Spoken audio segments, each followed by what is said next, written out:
Today we're not talking about religion. We're talking about power, about how certain organizations use the language of civil rights to get involved in politics, influence local governments, and shape decisions. In the episode, The Clash of the Turbans, of the PBD podcast, Imam Muhammad Tawhidi, known for denouncing political Islam, raises a simple point. When an ideology seeks to impose itself on civil law, it's no longer faith, it's an agenda. Pay attention to this. Osama bin Laden, for example, many people do not know he was a member of the Muslim Brotherhood. Al-Qaeda came from the Muslim Brotherhood. ISIS came from the Muslim Brotherhood. Hamas is the paramilitary wing of the Muslim Brotherhood. This is not Sunni Islam. This is an organization with its own charter. That's the distinction we need to make. When is the White House and parliaments around the world going to allow the Muslim Brotherhood to be the face of the Muslim community? Because that's exactly what it is. In Obama's time, CAIR, which congratulations to Florida and to Texas, I think a very, very important move, designating CAIR as a terrorist entity. Which they're being sued right now, by the way. I don't know if you saw that. If there's anything we could do as experts on Islam and on counterterrorism to support the state of Florida against CAIR and Texas against CAIR, please reach out. I'll say this. I don't know whether they'll win or lose. It does not matter. The point is we cannot allow them to operate freely. And I do understand there is a lack of Muslim expertise pushing back against CAIR because they're intimidated by them. They're like a mafia. That's exactly what they are. They're a Muslim mafia. And so congratulations to that. That is a very important distinction because CAIR cannot walk into certain mosques.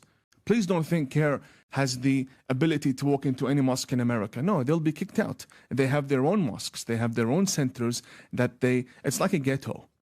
So they're very isolated. But Obama brought to them and made them the face of the Muslim community in America, the Muslim population in America. Why do you say Obama? Because that's when they declared victory. They became advisors to the White House.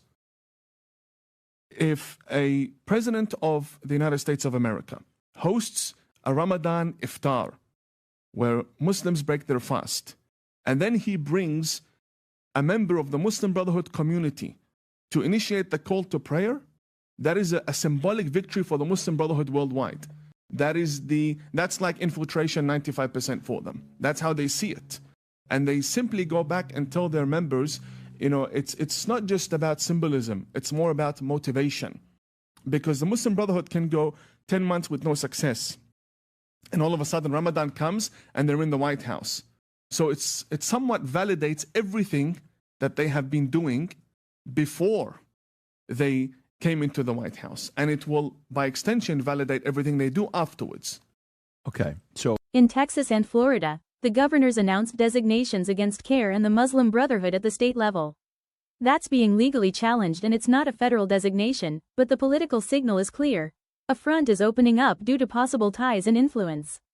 DeSantis, Florida, and Abbott, Texas, closed the door to contracts and public funds for CAIR and the Muslim Brotherhood, treating them as foreign terrorist organizations at the state level. Are we defending religious freedom, or are we opening the door to a power structure that wants to impose political values above civil law?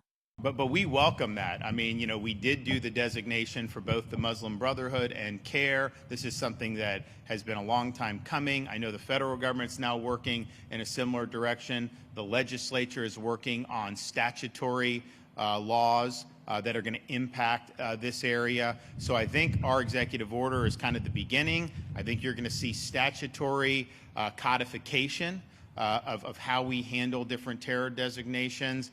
But I welcome the lawsuit because what will happen is that will give the state of Florida discovery rights to be able to subpoena the bank records, to be able to do that. And honestly, it'd give us even more reason, I believe. And so this is something that I know our Attorney General is ready, willing, and able to be fighting on this. And so that's they have every right to sue, and then we're going to have a right to get the information that we need to make sure. But our agencies are on notice about how any of our programs or any of our operations are impacted or not impacted, and so to the extent that they can be, then they're going to have a basis to be able to protect the people and the taxpayers from that. So I'd stay tuned there. In the United States, the law reigns supreme. Period. And anyone who wants to live here has rights, but also a basic obligation: respect for the Constitution, public order, and the country's civic culture. This isn't an abstract debate. In recent months, Texas and then Florida announced state-level designations against CAIR and the Muslim Brotherhood. Only the federal government can make an official federal designation, and CAIR rejects these accusations and promises lawsuits. But what's relevant for us is the political fact: there are already governors publicly stating that they see a problem of influence and possible ties. And this brings us to Miami-Dade. Because power isn't measured by pretty speeches, it's measured by checks, PACs, contracts, access to commissioners and political operatives. In a healthy democracy, you can believe whatever you want. But civil law is not negotiable, transparency is not negotiable, and local government cannot become a playground for imported agendas.